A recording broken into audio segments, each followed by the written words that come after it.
sa mismong maranyang boardroom ng aming tanggapan sa BGC, kung saan inakala ni na Miguel at Sabrina na tuluyan na nilang na-corner ang aking buhay upang agawin ang kumpanyang itinayo ko mula sa pagiging anak ng isang kasambahay, tumayo ako ng tuwid. Nang tanggalin ko ang suot kong itim na headscarf at ilapag sa mesa ang mga dokumentong magpapatunay ng kanyang kasakiman, nakita ko kung paano sila nanginginig sa takot sa aking harapan. Ngunit bago ko marating ang rurok na iyon ng pagbawi sa aking dangal, kailangan ko muna dumaan sa pinakamasakit na bahagi ng aking buhay. Ang anak ng isang katulong ay mananatiling katulong lang sa mundong ito, Clara. Pirmahan mo na ang temporary leave na ito bago ko tuluyang ipasara ang kumpanya mo at ipakulong ka. Nanginig ang aking buong katawan habang naririnig ang mga salitang iyon. Parang binuhusan ako ng malamig na tubig habang nakatayo sa gitna ng boardroom. Dahan-dahan kong hinaplos ang aking 6 na buwang tiyan na nagdadala ng aking kambal na sanggol. Sinusubukang pakalmahin ang aking mabigat na paghinga habang pinipigilan kong pumatak ang aking mga luha sa harap ng nakakalokong ngiti ni Sabrina.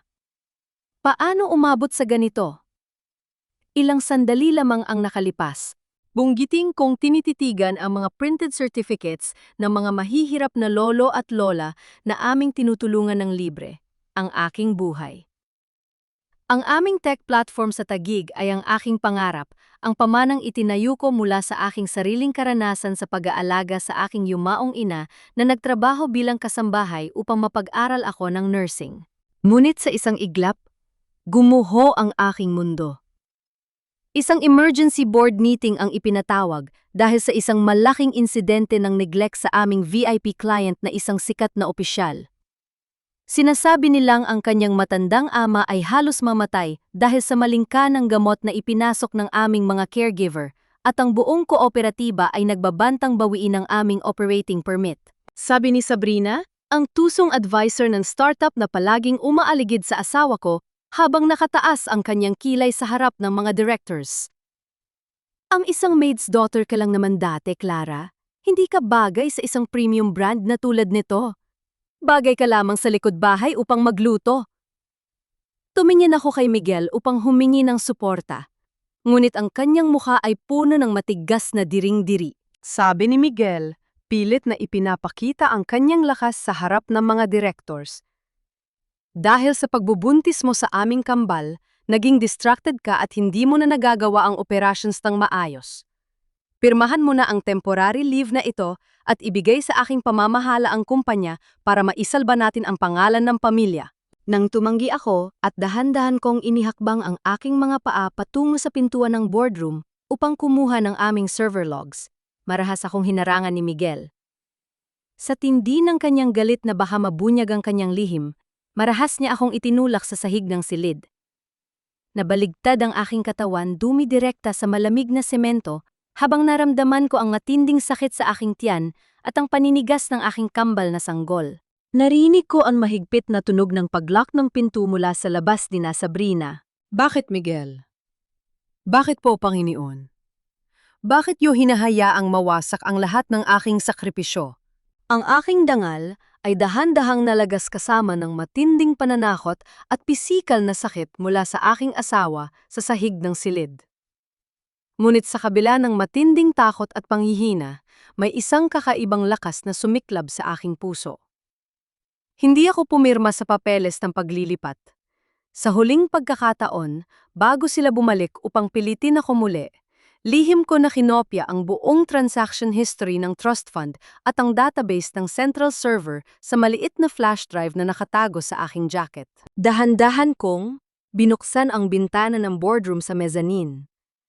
Kahit nanginginig ang aking buong katawan, tumalon ako patungo sa labas at tumakbo sa madilim na gabi ng Makati at Taguig, patungo sa lumang tenement apartment ng aking ina.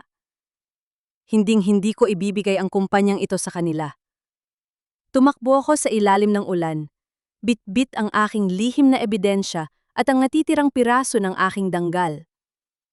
Bawat pagtalbog ng jeepney sa bako-bakong daan patungong tenement housing sa Taguig ay parang dumidirekta sa aking namumula at sumasakit na mga kasukasuan. Humugong ang malamig na makina ng jeepney habang pinagmamasdan ko ang makapal na hamog sa labas ng bintana. Dahan-dahan kong hinaplos ang aking kinalbong ulo sa ilalim ng suot kong itim na headscarf. Masakit ang aking buong katawan dahil sa pagkakatulak ni Miguel kanina, at naramdaman ko ang paninigas ng aking tiyan. Isagbabala mula sa aking kambal na sanggol, na ang matinding stress at pagod ay unti-unti nang umaabot sa kanilang kaligtasan. Nang makarating ako sa harap ng maliit na apartment ng aking ina sa Taguig, ang lugar kung saan ako lumaki bago naging CEO, dahan-dahang kumatok ako sa pintuan sa likod. Bumukas ang pinto at lumabas si Nanay Teresa, hawak ang isang maliit na kandila. Sabi ni Nanay Teresa, habang mabilis akong binalot ng tuyong kumot. Clara! Diyos ko po, anong nagyari sa'yo? Bakit ganyan ang buhok mo? At ang tiyan mo?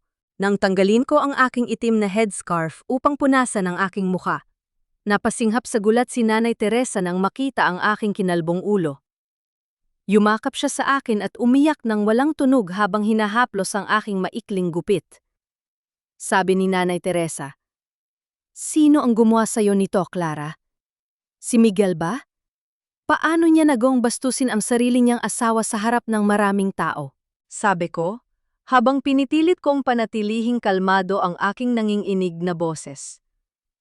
"Huwag kang mag-alala, Nay. Ligtas ako at ang kambal rito sa piling mo. Ngunit may kailangan tayong suriin sa central database na nakuha ko." Mabilis na naganda si Nanay Teresa ng isang mangkok ng mainit na lugaw na may maraming luya upang gumaan ang aking pakiramdam. Ang bawat higop ko ng mainit na sabaw ay dahan-dahang nagpabalik ng init sa aking malamig at sumasakit na katawan. Ngunit ang lamig sa aking puso ay nanatili. Pagkatapos kumain, dahan-dahan ko na inilatag ang aking lumang laptop sa ibabaw ng lamesang kahoy.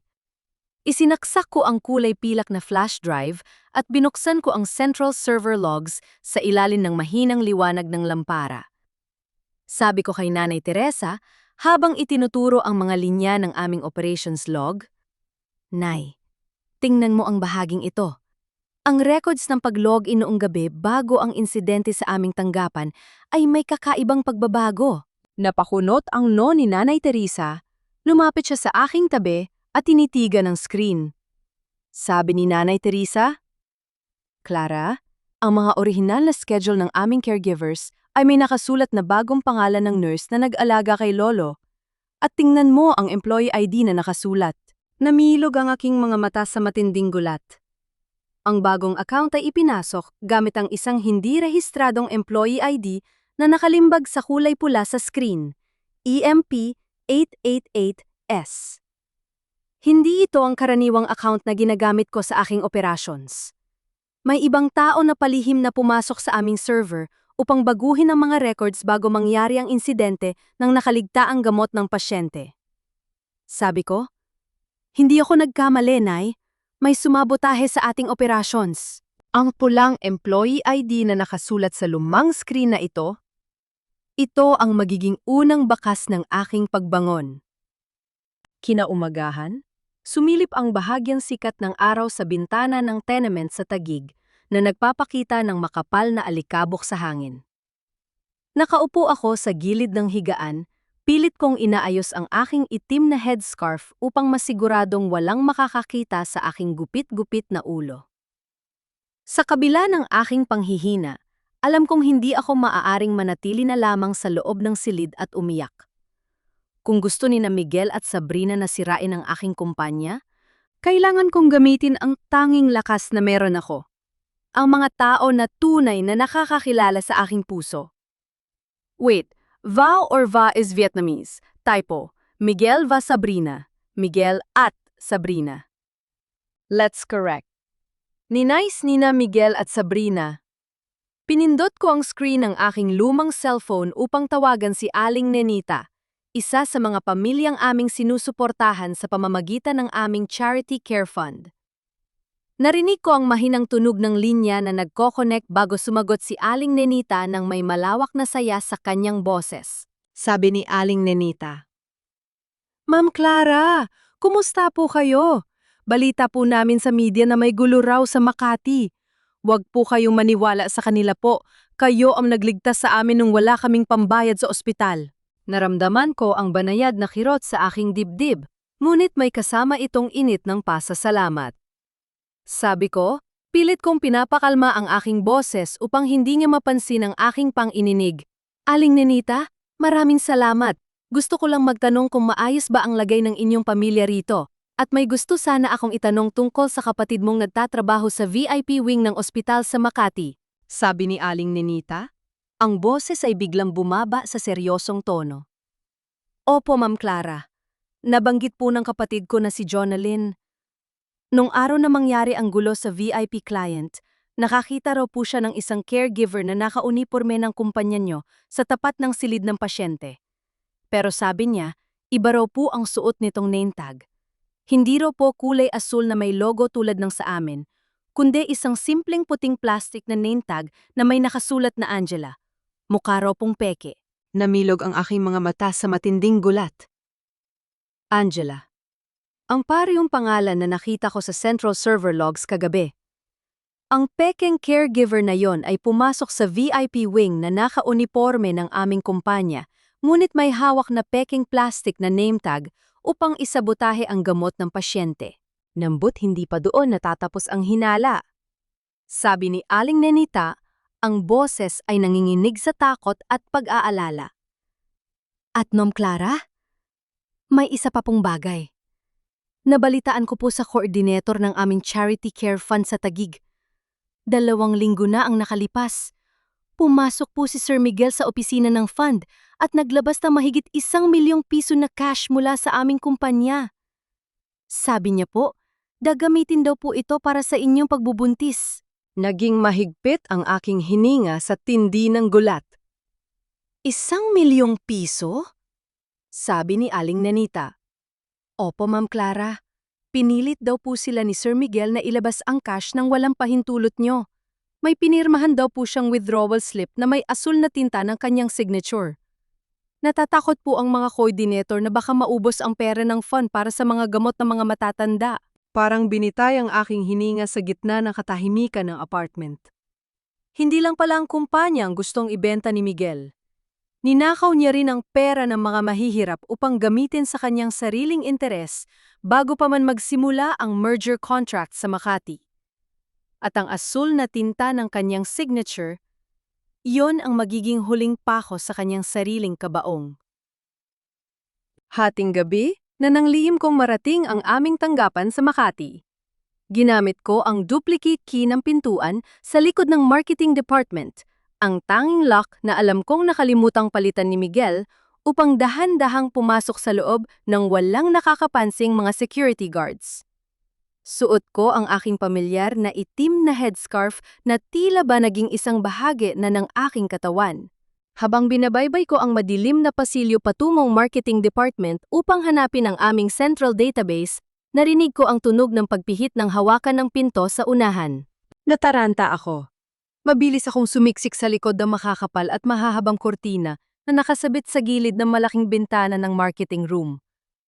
Bumukas ang pinto ng opisina at pumasok si Sabrina kasama ang aking kapatid sa ama na si Patricia na siyang namamahala sa aming digital marketing. Sabi ni Patricia, ang boses ay nanginginig sa takot at labis na pagkabalisa. Ate Sabrina, hindi ko na po kaya magpatuloy sa ganito. Sinasabotahin natin si Ate Clara. Napakabuti niya sa ating pamilya at alam mong 6 na buwang buntis siya ngayon sa aming kambal. Bakit natin ginagawa ang paninirang ito sa kanya? Sabi ni Sabrina, ang boses ay malamig at walang, kahit anong bakas ng habag habang naririnig ko ang mararahas niyang salita. Patricia, huwag kang maging mahina. Ang merger contract na ito sa malaking hospital conglomerate ang magliligtas sa ating lahat. Ang mga low-class na charity works ni Clara para sa mga mahihirap ay unti-unting umuubos sa pondo ng kumpanya.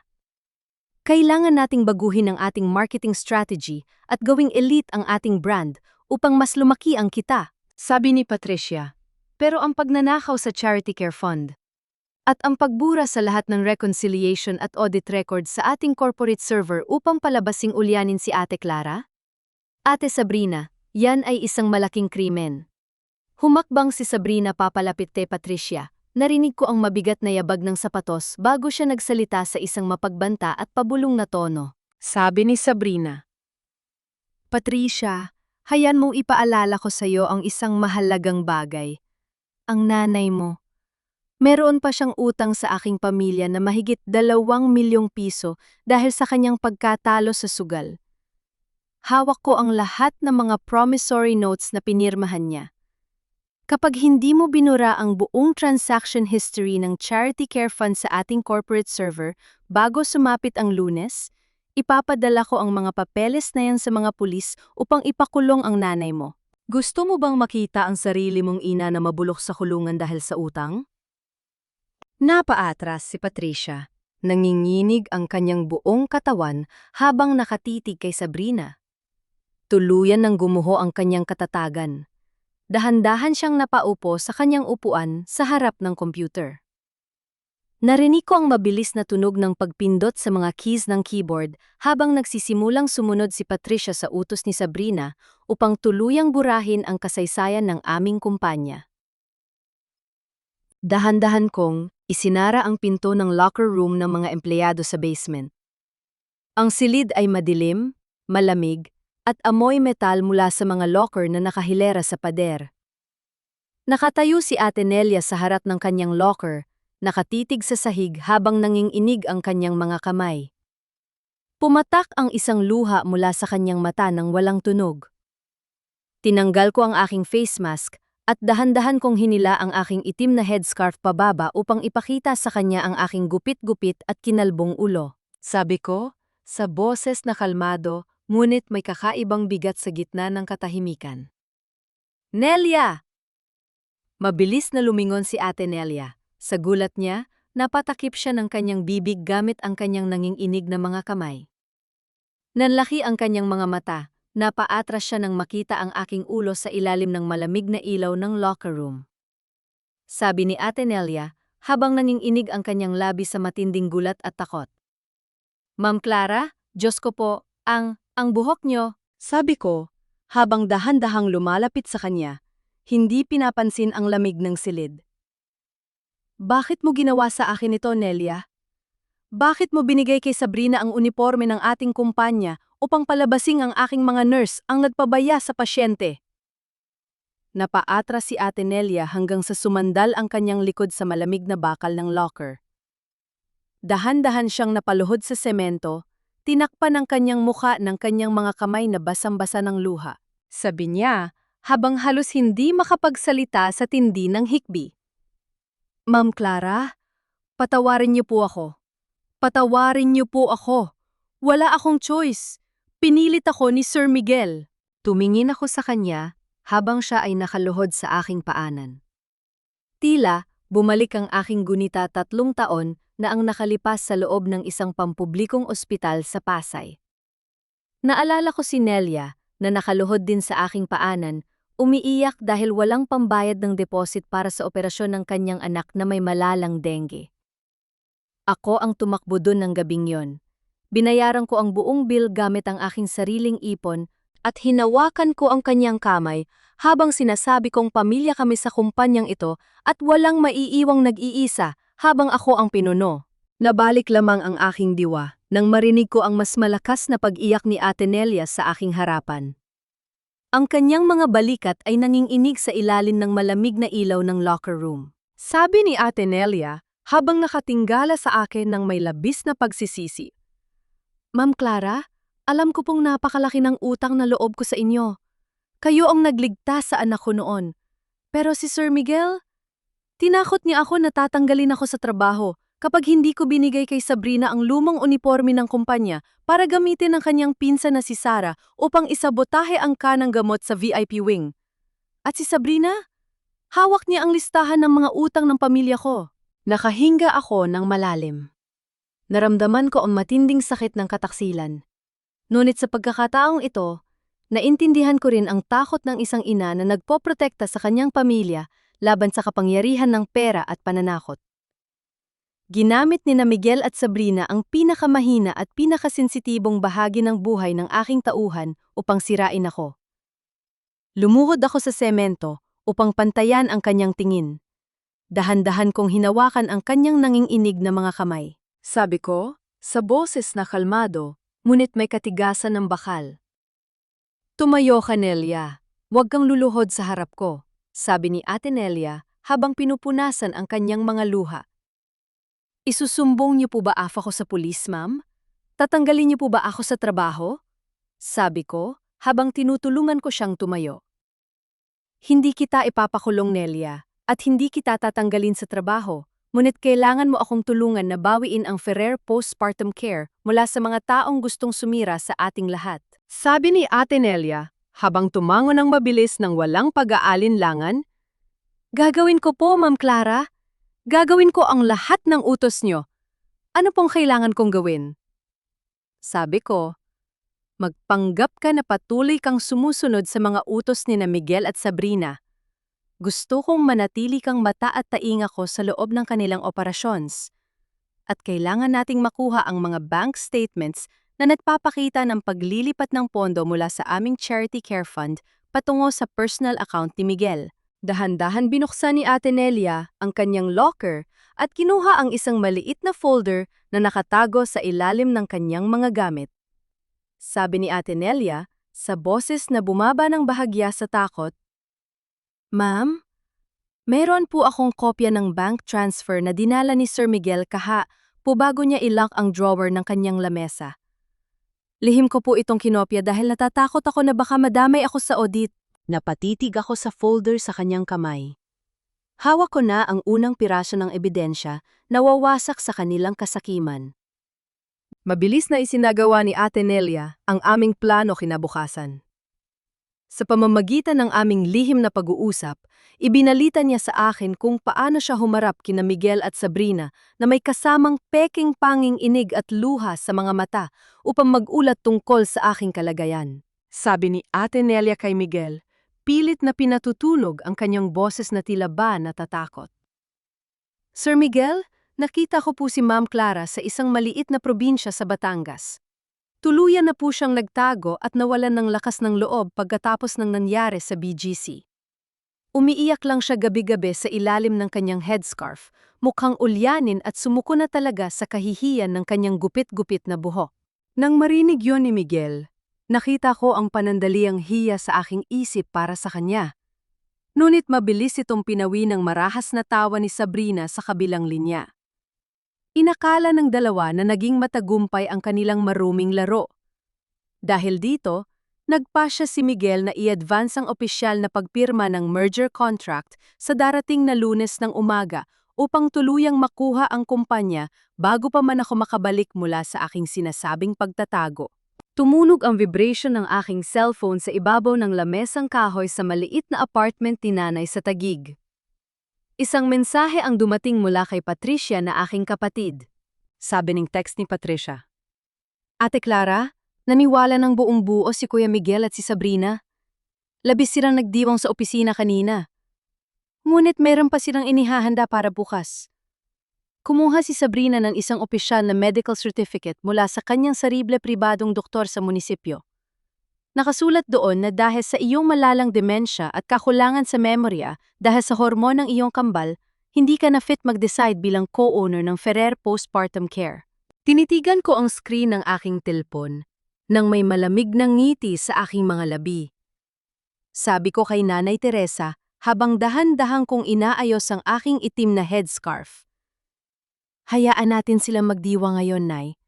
Ang kanilang sariling kumpiyansa at kasakiman ang mismong hihila sa kanila pababa." Pinag-aralan kong mabuti ang bawat dokumento na mayroon kami. Bukas, ipapakita natin sa kanila ang katotohanan.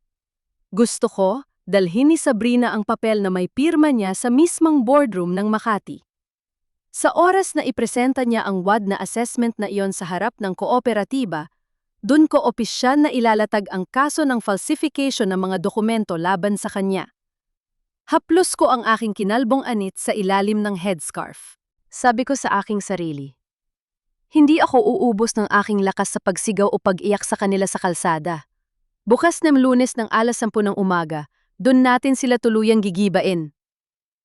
Mabilis na umilaw muli ang aking screen. Isang larawan ang ipinadala ni Patricia sa akin. Ito ay ang scan copy ng peking medical certificate na may pirma ng doktor sa ibaba ng diagnosis ng aking sakit sa isip. Hawak ko na ang kanilang sariling hatol.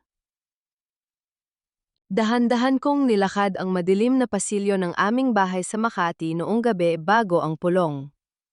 Lihim akong bumalik upang kunin ang aking yumaong ina na nurse pin, ang aking pinakapag-aari na nabibigay sa akin ng lakas ng loob. Akala ko ay walang tao sa bahay dahil karaniwang nasa labas si Miguel kasama si Sabrina.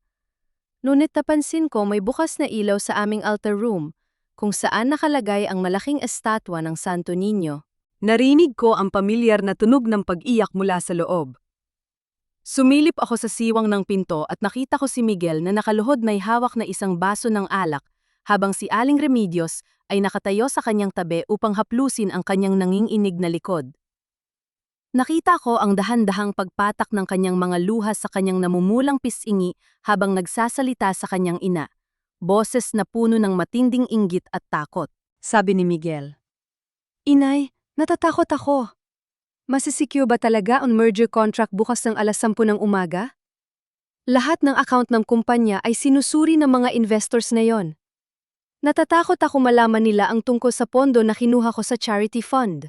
Sabi ni Aling Remedios, pilit na pinatutahimik ang kanyang anak. "Huwag kang matakot, Miguel.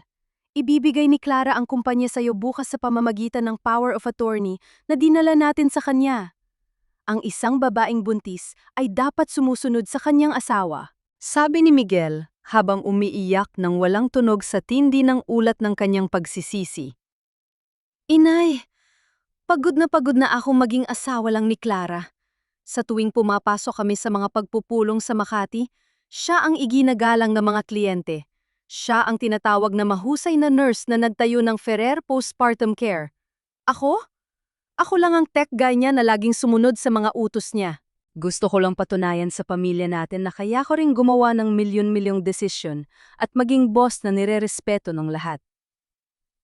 Tiningnan ko si Miguel mula sa dilim ng pasilyo nang may matinding kapaitan. Ang insecurity ng aking asawa, ang kanyang kawalan ng kumpiyansa sa sarili na mabuhay sa ilalim ng aking tagumpay, ang naging lason na nagtulak sa kanya na magtaksil, makipagsabwatan kay Sabrina, at kautrokdo ko upang maranasan ang pakiramdam ng pagkakaroon ng kapangyarihan. Wait, kautrokdo ko has Vietnamese kautrokdo. In Clara's plot, did he shave her head? No, Clara was pushed down in the locked boardroom, not shaved. Let's check the complot.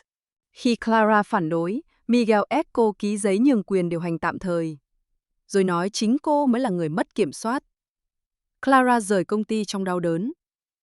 Wait, in Clara's plot, she was not shaved. She was pushed down in the boardroom, but in my chapter 6 Taglish, I wrote kahihiyan ng kanyang gupit-gupit na buhok o similar.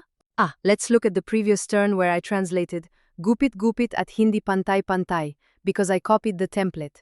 Let's correct this.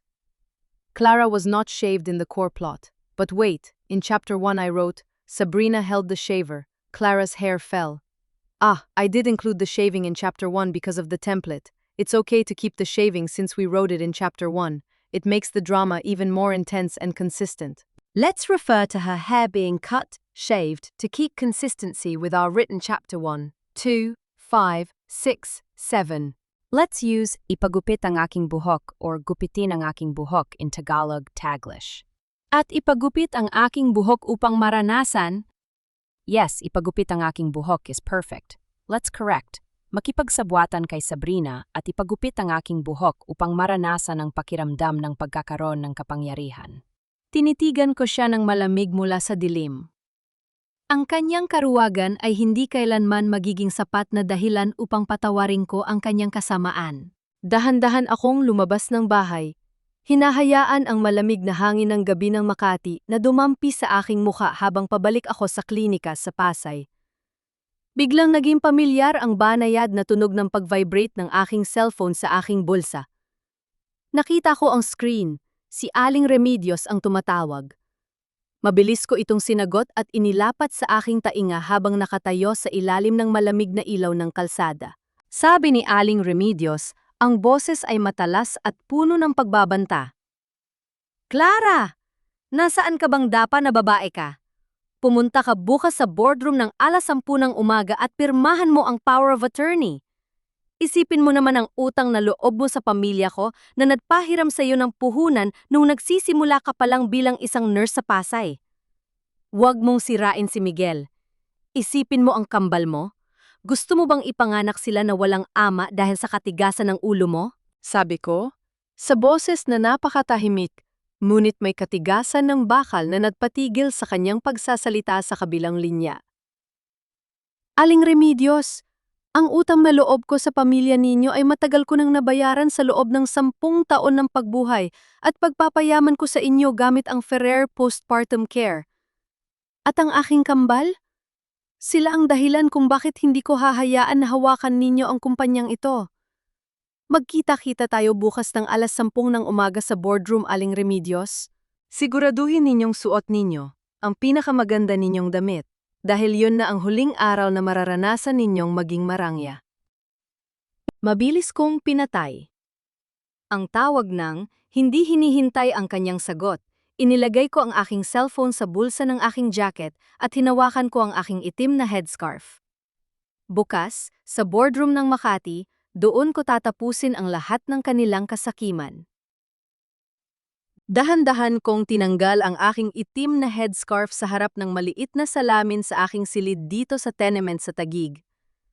Tinitigan ko ang aking refleksyon. Ang aking ulo ay meron pa ring mga bahaging walang buhok. Gupit-gupit at hindi pantay-pantay dahil sa marahas na ginawa ni Camille sa akin sa loob ng silid noong gabi. Napakasakit tingnan. Tila ba ipinapaalala nito ang bawat segundo ng aking kahihiyan sa Makati? Ngunit habang tinititigan ko ang aking sarili, napagtanto ko na hindi ko maaaring itago ang aking sarili sa ilalim ng telang ito habang buhay. Ang pagtatago ay para lamang sa mga may kasalanan at wala akong ginawang masama. Mabilis na pumasok si Nanay Teresa sa aking silid. Bit-bit ang isang matalas na gunting at isang basang suklay. Nakita niya ang aking pag-aalinlangan sa harap ng salamin. Sabi ko kay Nanay Teresa, pilit kong pinatatag ang aking boses upang hindi siya mag-alala. Nay, gupitin na po natin ng maayos ang natitirang buhok ko. Ayokong umarap bukas sa boardroom na mukhang kaawa-awa o parang isang biktima. Gusto ko, makita ni na Miguel at Sabrina ang isang matatag na Clara. Isang Clara na handang lumaban para sa kanyang kambal. Tumango si Nanay Teresa habang naninilid ang mga luha sa kanyang mga mata. Dahan-dahan niyang sinimulang gupitin ang aking buhok. Narinig ko ang bawat banayad na tunog ng paggupit ng gunting sa loob ng tahimik na silid. Ang mga hibla ng aking buhok ay dahan-dahang nalaglag sa sahig. Ngunit sa pagkakataong ito, ang bawat hibla na nalalagas ay hindi na nagdadala ng luha. Ito ay naging simbolo ng aking paggupit sa aking lumang buhay bilang isang asawang tapat, ngunit pinagtaksilan. Nang matapos si Nanay Teresa, hinarap ko muli ang salamin. Ang aking buhok ay napakaikli na ngayon, isang maayos at malinis na pixie cut. Kahit wala akong mahabang buhok, nakita ko sa salamin ang isang babaeng may matatapang na mga mata, isang mukha na hindi na kailanman yuyuko sa harap ng kahit sinong mapang-ape. Dahan-dahan kong inilagay ang aking kamay sa aking 6 na buwang tiyan. Naramdaman ko ang banayad na paggalaw ng aking kambal na sanggol sa loob, tila ba nagbibigay sa akin ng huling lakas na kailangan ko para sa bukas? Sabi ko sa aking sarili, sa isang mahinang bulong na puno ng determinasyon. Mga anak ko, kasama niyo si Nanay. Hindi natin hahayaan na nakawin nila ang ating buhay. Ang Ferrer Postpartum Care ay para sa inyo at ako ang mapapatunay ng aking lakas gamit ang aking dangal bilang isang ina. Inihanda ni Nanay Teresa ang aking isusuot bukas. Isang disenteng kulay asol na maternity dress at isang formal na blazer. Gusto ko silang harapin hindi bilang isang kaawa-awang asawa, kundi bilang isang tunay na CEO ng aking sariling kumpanya. Mabilis na umilaw ang screen ng aking cellphone sa ibabaw ng lamesa. Isang mensahe ang dumating mula sa aking abogado na nakipag-ugnayan sa board secretariat ng kumpanya sa Makati. Sabi sa text ng aking abogado, Ma'am Clara, kumpirmado na po ang boardroom meeting bukas ng alas 10 ng umaga sa main office sa Makati. Naroon din po ang mga kinatawan mula sa Department of Health o DOH upang dinggin ang kaso. Inilagay ko ang cellphone sa aking bulsa at tumingin ako sa labas ng bintana. Ang mga bituin ay dahan-dahan na nawawala, habang ang unang sikat ng bukang liwayway ay nagsisimulang sumilip sa ibabaw ng mga gusali ng Taguig. Ang sikat ng araw na ito ay tila ba nagbibigay sa akin ng huling babala. Bukas, sa Makati, doon ko tatapusin ang lahat. Napakasikip ng loob ng marangyang boardroom ng aming kumpanya sa Makati ng hapon na iyon. Ang mahabang lamesang gawa sa makintab na salamin ay napapaligiran ng mga leather chairs kung saan nakaupo ang mga executive directors ng board, kasama ang mga kinatawan mula sa Department of Health o DOH at ang mga kinatawan ng hospital conglomerate na gustong bumili ng aming kumpanya. Nakatayo si Miguel sa gitna ng silid. Suot ang isang formal na suit na ako mismo ang pumili para sa kanya, habang sa kanyang tabi ay si Sabrina na may hawak na makapal na folder ng mga dokumento. Pareho silang may malalawak na ngiti sa kanilang mga labi, tila ba tinititigan na nila ang kanilang tagumpay. Sabi ni Miguel sa harap ng board, ang boses niya ay puno ng mapagkunyaring lungkot at pagkabalisa. Sirs, as you can see in our operations and incident report, the recent VIP client scandal has severely damaged aming reputation. Clara has been under severe stress due to her twin pregnancy, causing her to make fatal scheduling and audit errors. Sinasabi po ng medical certificate niya na mayroon siyang malalang gestational depression. Suminggit si Sabrina habang itinutulak ang mga wad na ulat sa lamesa. Yes, sirs. Based on our clinical assessment, Clara's mental state is highly unstable right now. She is mentally incapacitated to run the company or make complex merger decisions. She even shaved her own head in a fit of manic depression last week, sabi ng chairman of the board habang inaayos ang kanyang salamin. This is a serious matter. We cannot risk the safety of aming clients with an unstable CEO. At kung wala si Clara rito ngayon upang lagdaan ang merger contract, maaari ba nating gamitin ang psychiatric assessment na isinumate ni Sabrina upang payagan si Miguel na lumagda sa ngalan niya? Sabi ni Miguel, pilit na pinatutunog ang kanyang boses na may peking lungkot. Hindi ko po alam kung nasaan siya ngayon, sirs. Baka natatakot siyang harapin ang kanyang kapabayaan. Inabot ng chairman ang gintong pluma kay Miguel upang simulan ang pagpirma sa merger contract. Lumapit si Sabrina sa gilid ni Miguel, may mapaglarong ngiti sa kanyang mga labi habang nakatingin sa dokumento. Dahan-dahan at marahan kong, itinulak ang malaking tintuang kahoy ng boardroom. Walang kahit anong ingay ng pagkabigla. Ngunit nang makita ako ng mga tao, ang buong boardroom ay biglang naging tahimik na parang isang sementeryo. Nadlakad ako patungo sa loob ng silid na may tuwid na likod. Suot ko ang aking magandang kulay asul na maternity dress na nagpapakita ng aking 6 na buwang tiyan ng aking kambal ng may buong danggal, kasama ang aking formal na blazer. Ang aking ulo ay hindi na nakabalot sa itim na headscarf. Ipinakita ko ang aking malinis, maayos at maikling piksikat ng walang kahit anong takot o kahihiyan. Sa aking likuran ay nakatayo si Ate Nelia, si Ate Sharon at si Patricia. Nanlaki ang mga mata ni Miguel nang makita ako, habang si Sabrina ay napahawak sa dulo ng mesa sa tindi ng gulat at takot. Sabi ni Sabrina habang nanginginig ang kanyang labi sa tindi ng gulat.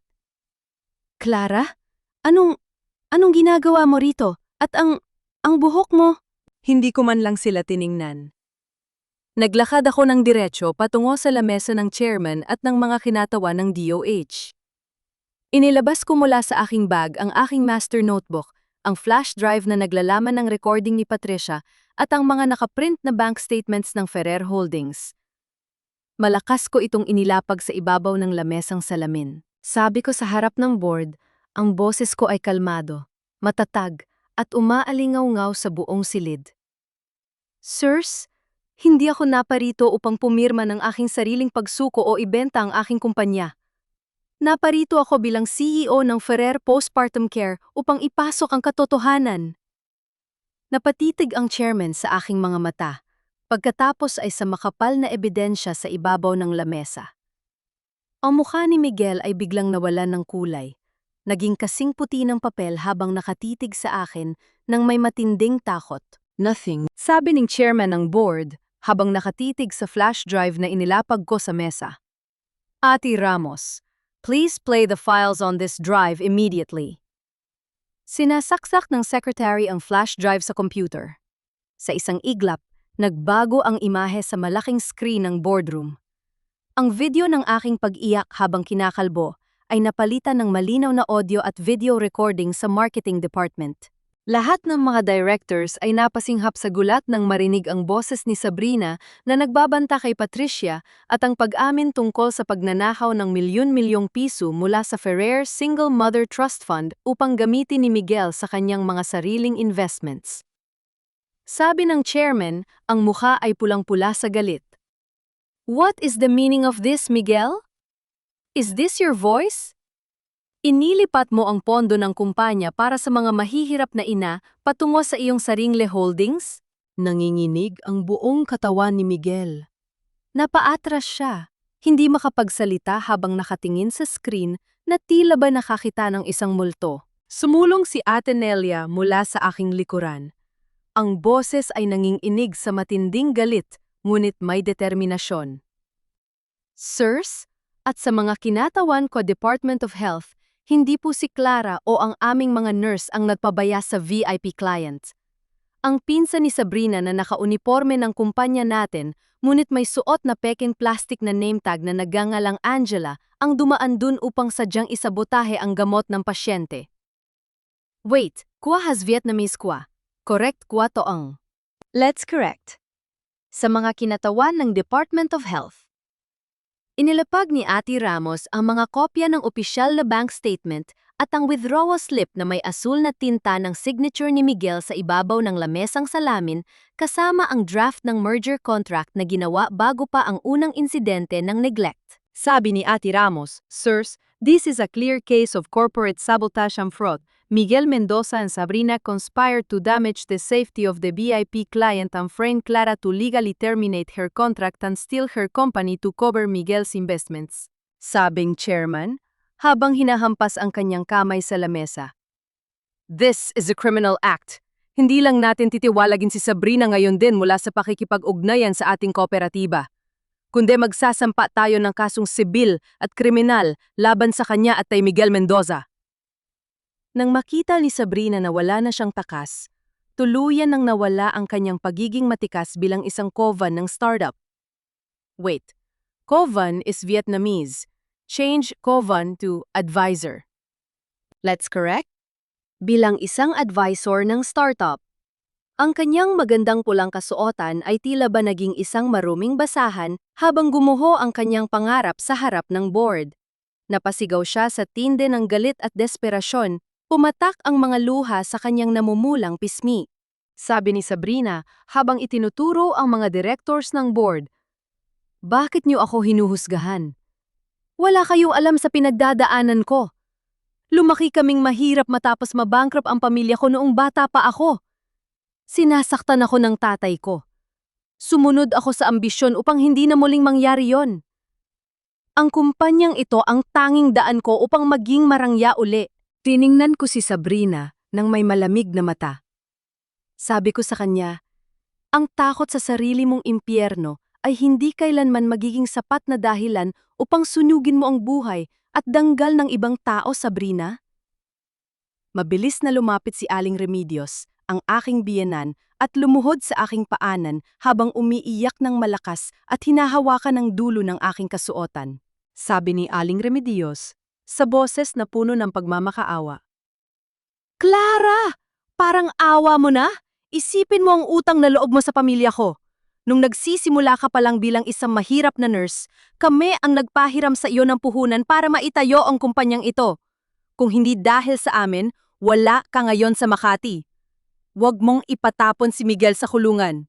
Dahan-dahan kong inalis ang kamay ng aking biyen sa aking asul na maternity dress. Tiningnan ko si Miguel na ngayon ay nakaluhod din sa sahig, umiiyak sa matinding kahihiyan habang nakatingin sa akin. Sabi ko kay Aling Remedios. Ang boses ko ay kalmado ngunit may katigasan ng bakal.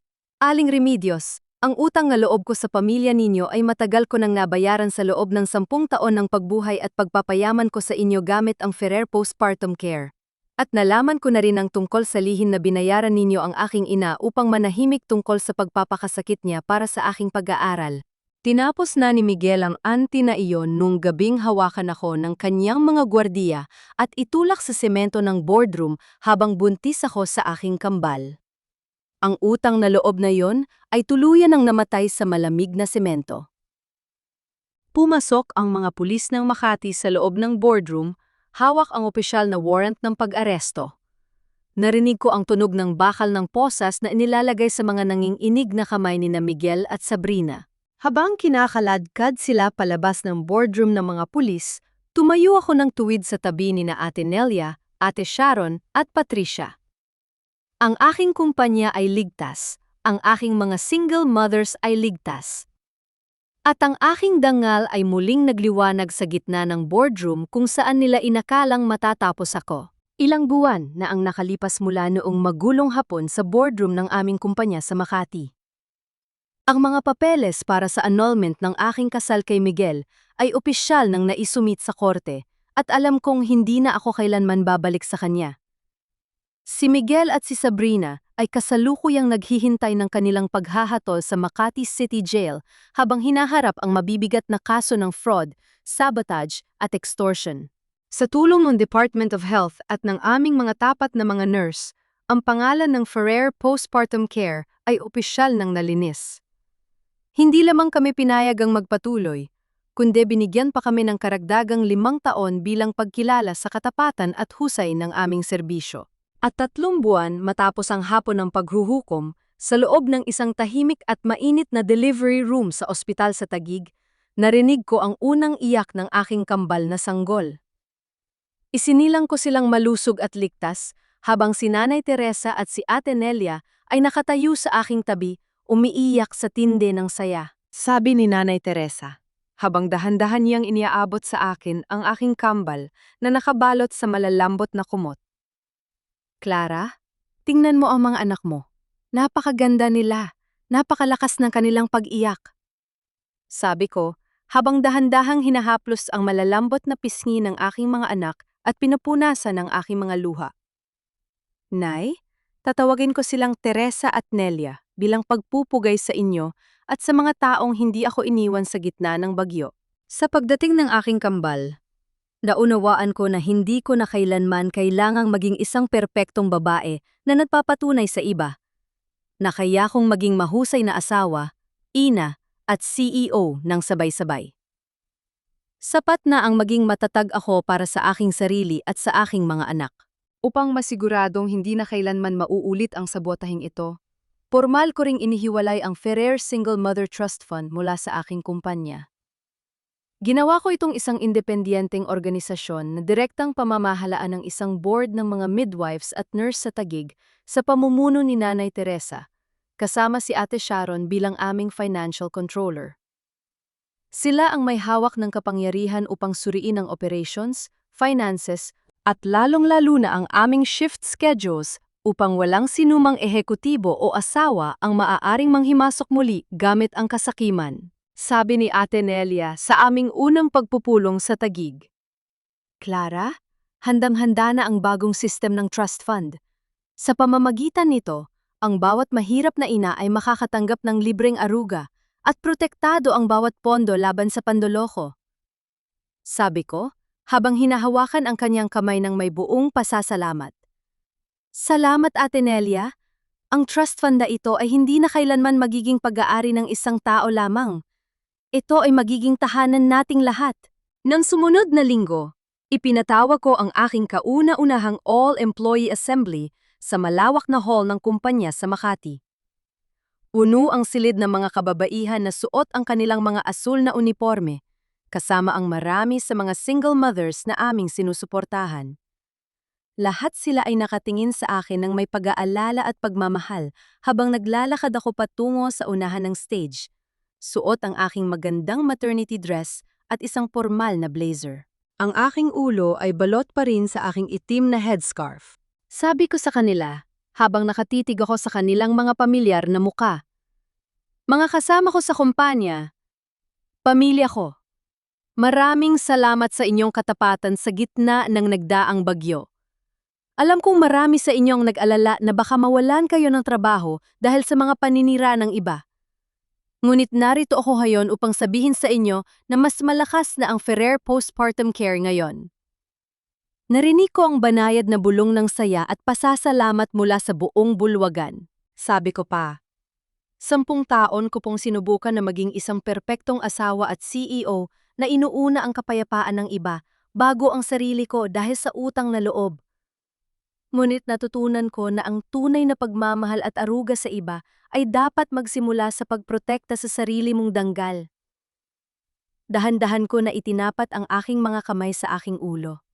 Maingat ko na tinanggal ang suot kong itim na headscarf. Sa harap ng aking mga nurse at ng mga single mothers, ipinakita ko ang aking maikli, bagong silang at malakas na buhok. Ang aking pixie cut ay hindi na isang sugat ng aking kahihiyan. Ito ay naging isang korona ng aking laban at ng aking tagumpay bilang isang ina. Sabi ko sa kanila, habang nakatayo ako ng may buong dangal. Tumingin kayo sa aking buhok. Ang pag-aalaga sa kapwa ay isang napakadadakilang trabaho at walang sinuman ang may karapatang gumamit ng pagmamahal upang nakawin ang ating lakas at dangal. Natahimik ang buong bulwagan ng ilang sandali. Pagkatapos, narinig ko ang malalakas na palakpakan at hiyawan ng aking mga tauhan na umalingaw sa buong silid. Marami sa kanila ang tumayo, umiiyak sa matinding galang at kapayapaan habang nakatingin sa akin. Tumingin ako sa labas ng bintana ng bulwagan kung saan ang sikat ng araw ng Makati ay dahan-dahang lumiliwanag sa ibabaw ng mga gusali. Naunawaan ko na sa dulo ng lahat ng dumi, ang isang tao na nag-alaga sa iba ng may tapat na puso ay maaari pa palang tumayo ng tuwid at kiyuhan sa sarili niyang mga paa upang protektahan ang kanyang pamilya at ang kanyang sariling danggal. Ang dahan-dahang pagtulog ng aking kambal na sina Teresa at Nelia sa aking mga bisig, habang sumasalamin sa kanilang mukha ang banayad na sikat ng araw ng Makati, ay nagiiwan ng isang napakatamis na kapayapaan sa aking buhay. Mga mahal kong tagapakinig, maraming salamat sa inyong matiyagang pagsama sa akin sa huling bahagi ng ating paglalakbay ngayon. Bilang inyong tagapagsalaysay, habang isinusulat ko ang mga huling tagpo, hindi ko mapigil ang mapaluha at makaramdam ng matinding kirot sa aking dibdib. Lalo na sa bahagi kung saan si Clara ay nakatayo sa ilalim ng malamig na ilaw ng opisina, kinalbo ang aking ulo at nagkalat ang aming buhok sa semento, habang ang aking mga kamay ay mahigpit na nakahawak sa aking 6 na buwang tiyan upang protektahan ang aking kambal na sanggol. Ang tagpong yon ay nagpapakita ng tunay na lakas ng isang ina na dumaan sa matinding hirap, ngunit tumangging ibigay ang aking danggal at ang kumpanyang itinayo niya mula sa pagmamahal sa aking sining ng postpartum care. Ang kwentong ito ay hangos sa mga totoong sugat ng maraming matatag na kababaihan at mga masisipag na ina sa ating lipunan na patuloy na lumalaban ng tahimik upang protektahan ang kanilang pamilya at ang kanilang sariling danggal. Katulad ng mainit na lugaw na may luyang gubat na inihanda ni Nanay Teresa para sa akin sa gabi ng aking pagtakbo, kailangang dumaan muna sa matinding kulo at piga ang mga butil ng bigas sa kumukulong tubig upang mailabas ang tunay nitong tamis, anghang at init na nagpapalaya sa lamig ng silid. Ang pag-aalaga sa kapwa ay tulad ng mainit na lugaw na nagbibigay buhay sa isang nanghihinang ina. Ngunit bago natin mailigtas ang iba, kailangan muna nating matutong panatilihin ang init sa ating sariling katawan at kaligtasan. Ang pagmamahal ay hindi nangangahulugang isusuko natin ang ating sariling lakas para sa kasakiman ng iba.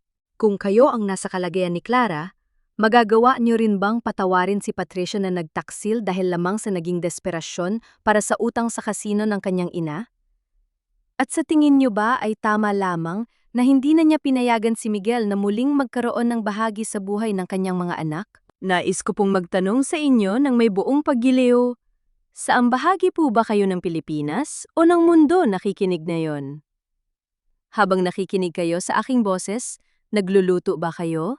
Nagpapahinga sa kama? O marahil ay nagtatrabaho? Sana po ay mag-iwan kayo ng komento upang ibahagi ang inyong mga saloobin tungkol sa naging pagbangon ni Clara. Kung meron kayong sariling kwento ng pagtitiis at tagumpay laban sa mga mapang-api, mangyaring isulat ito sa ibaba dahil dito ay palaging may nakikinig sa inyo. Huwag niyo rin pong kalimutang i-like at i-share ang ating kwento ngayon upang maabot pa natin ang mas maraming pusong nangangailangan ng pag-asa. Nawai gabayan kayo ng may kapal at bigyan ng lakas na mabuhay ng may buong kapayapaan at danga sa sarili yung mga paa. Manatili po kayong matatag at ligtas. Pamagat ng kwento ang makintab na dangal ng postpartum care. Ang kwentong ito ay isinulat batay sa kwento ng tagapakinig na si Clarissa Mendoza. 34 na taong gulang nakatira sa Taguig na ipinadala sa ating programa na may mensaheng ang tunay na pag-aalaga. Sa iba ay nagsisimula sa matapang na pagprotek sa sarili laban sa mga taong gumagamit ng utang na loob upang magnakaw ng kapangyarihan. Paunawa. Ang lahat ng mga tauhan at sitwasyon sa kwentong ito ay muling isinulat ng may akda bilang katang-isip lamang upang hindi makasira o makasakit ng sinuman. Ang kwento ay nilikha para sa libangan at upang maghatid ng positibong mensahe.